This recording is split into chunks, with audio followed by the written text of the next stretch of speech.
صباح الفل يا حبايب قلبي، صباح الهنا، صباح السعادة، صباح السرور عليكم. وحشتوني جدا جدا جدا. اخباركم ايه؟ طبعا انا عارفه ان انا مقصره معاكم بقالي حبه كتار يعني كده حلوين، ما بعملش فيديوهات وما بتشوفونيش فيها. برفع الفيديوهات اللي هي القصيره، اللقطات الصغيره دي. بس غصب عني والله العظيم، والله العظيم اليومين اللي فاتوا دولت من بعد العيد وانا بصوا مطحونه. طبعا انتوا عارفين ان انا عندي صنايعيه شغالين في البيت. فطبعا انا بقى، وطبعا انتوا عارفين ان انا لوحدي. معايا ربنا طبعا قبل اي شيء. فطبعا ببقى لوحدي، فان انا ده اللي بيخليني بس يا دوبك على ما بجهز لهم الفطار اخش في موال الغدا. طبعا انتوا عارفين ان هم عمال ولازم ياخدوا واجبهم على اكمل وجه. هو ده بس اللي هيشنا عنكم. وطبعا كان مطلوب مني اوردرات المره اللي فاتت، بسم الله ما شاء الله، ربنا يا رب يزيد ويبارك. ما كنت بطلع اعملها بره يعني، وساعات بتنطلب مني في البيت.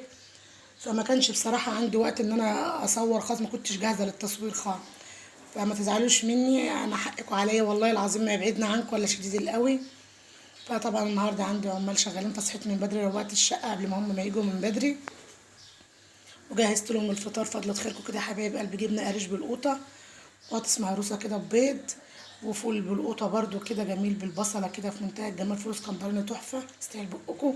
وبتنجان مخلل، وطعمية، وخيار، وبصل، وطبعا معايا ايه، العيش القلي ليهم اهو. فطبعا حبيت بس اعرفكم ان انا يعني ان شاء الله، ان شاء الله باذن الله كده، ربنا يا رب ما يجيبش حاجه وحشه. ان شاء الله هظبط الدنيا عندي بقى تاني كده. وطبعا انتوا عارفين ان يومين امتحانات.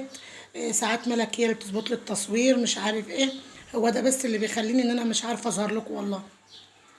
بس ان شاء الله باذن الله الدنيا تتظبط معايا بقى باذن الله.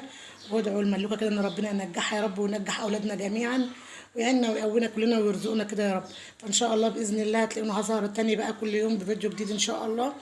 فما تزعلوش مني، بس انا حبيت اعرفكم ايه سبب يعني إيه اختفائي بس يعني الحبه اللي فاتوا دول.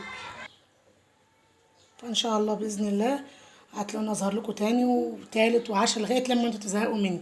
بشكر كل اللي بيتابعني حبايب قلبي من داخل مصر ومن خارج مصر على راسي.